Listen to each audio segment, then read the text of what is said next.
Hey there, this is Melissa Clark at the Sage Pumpkin Homestead. I just want to do another video for my series of Use It Up.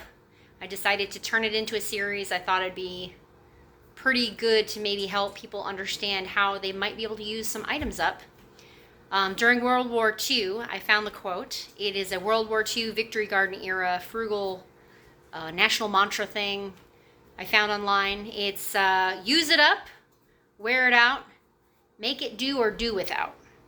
And yes, my little one's laughing. I wanted to show you really fast our cabbage. I'm going to start with that because that's what I did. You can watch my garden tour number 5 that I just did today. I'll be posting that pretty soon. I'll put a link down in the description where you can see me pulling it out of the garden after I cut it. But really quick, I want to show you kind of what we've harvested. So, yeah.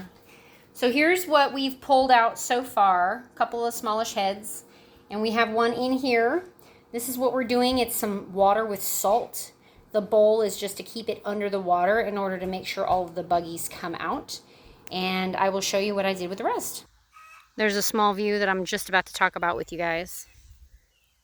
Okay, so the whole concept of using something up. I just really felt this particular subject resonated with what we're doing, the tenet of our homestead, and just the idea that people had to be efficient and use what they had and really make it work, especially during like the wartime and the Depression era and all of these things.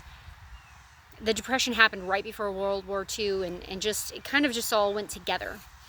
And Melissa K. Norris, I put her link in the Use It Up, my first video in the Use It Up series, to talk about some of the things of what that looked like.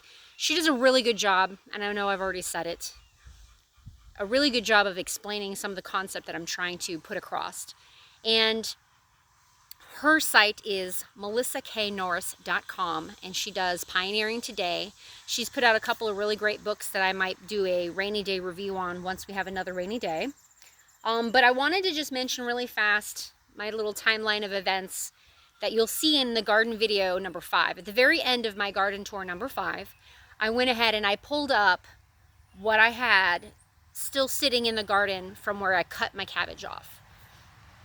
Honestly, I should have probably harvested them a week ago. I mentioned in the other video, I was just trying to wait as long as possible and have them get as big as possible. And they really didn't get too much bigger, so that probably should have clued me in. And we got attacked by cabbage moths. So I'm trying to salvage what I have inside with the way I did it. I cut them with a few of the leaves around the base, and I did what Jessica at Roots and Refuge did with hers in her video, and I put them into some salty water to try to bring the bugs out that are there.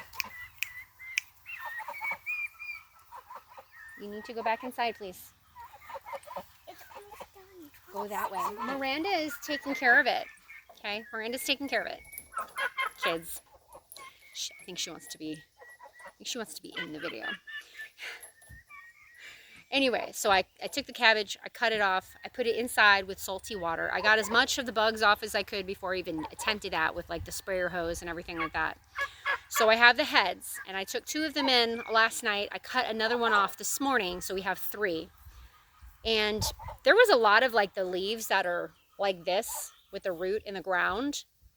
There was a lot of those leaves left over, and I'm sure there might be a possibility of any number of things to use those for. I have not researched any of that. But what I did was I was able to take all of the roots and those big leaves from the outside and even the bugs, and I was able to utilize those. And again, this concept is using it up, trying to be as efficient as possible. I could have put it into the compost, could have let it dry out and give it to the compost, but I decided to do a few different things with it, and that's what I'm going to share with you right now from my garden. I pulled it out, and that's in my last video, which is the garden tour number 5 again, and I'm going to show you what I did with everything. So the first thing I did was all of the really big buggies. I brought a lot of these leaves over here. As you can see, I have a number of birds coming back around. The very biggest head of cabbage that I pulled had so many bugs in it, I didn't even attempt to salvage it. And that was the first thing I threw out here yesterday. because I cut a few of those. I cut like 3 of them last night when I watered. All of the leaves I brought out here as well. I don't even know if there's any of the cabbage worms left. I think they pretty much decimated all the cabbage worms that were in here. There were so many cabbage worms. As you can see, they're also eating the ants. There's a number of ants all over the place and bugs that are flying around. So they're eating cabbage and they're eating the ants. I'll get you a turkey shot here. This turkey's actually eating cabbage. I don't know. Now he's not going to do it because I'm taping him, of course. Because I have you on video. Oh, are you going to do it? Show me. Do it. See? So they're going for the cabbage and they're going for the bugs. So I gave them some of the leaves. Y'all, I had like 6 cabbages all together that were growing successfully to a certain degree, I would say. And a couple of them were really too small to do. Really, they just didn't do anything. They just kind of stopped growing. And they had gotten, I think, attacked by something. I'm not really sure what it was.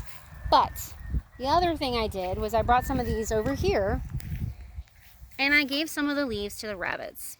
I picked as many of the clean things as I could. Hey, you. This is Becky. She's standing on her cabbage leaves, but he is eating them. And they went to town on them almost as soon as I... Come on, focus. They went to town on them almost as soon as I put the leaves in there. So now she's not going to do it. Hey, baby. Here's Tempest. So I gave some to the chickens and the turkeys and the goose to go ahead and salvage. So they had some. Gave some of my cleaner ones to the rabbits. What? What's up? Well, come on. And then the last thing I did, they're not going to be over here eating them right now. They're actually, what, baby?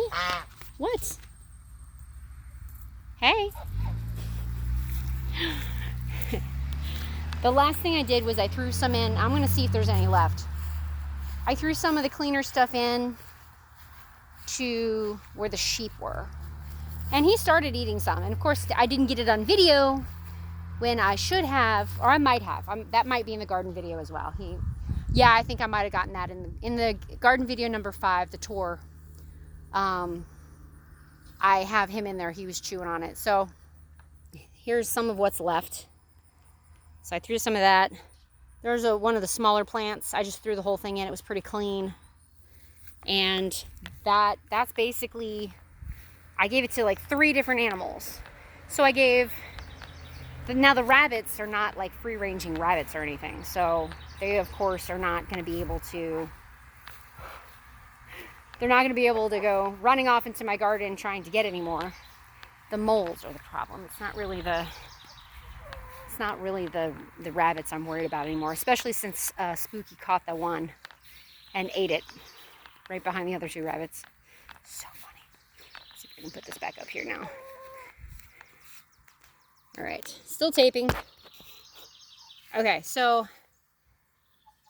3 different places I was able to take and use something some people would normally, I mean, if you're like a really good suburban gardener, you might go ahead and have some rabbits that you utilize for their poop to go ahead and compost, and maybe you would give some to them and maybe you would compost it if you're like a suburban gardener. Being on the homestead, I just found it very satisfying to be able to take what was in the garden that we're trying to grow for ourselves and use some of that to feed the rest of our animals, being the poultry over here, like I said, the free-ranging laying hens, the turkeys, and the goose that are free-ranging, and being able to give some to the rabbits because it's good for them. It's good and healthy. It's got vitamins and things they can use.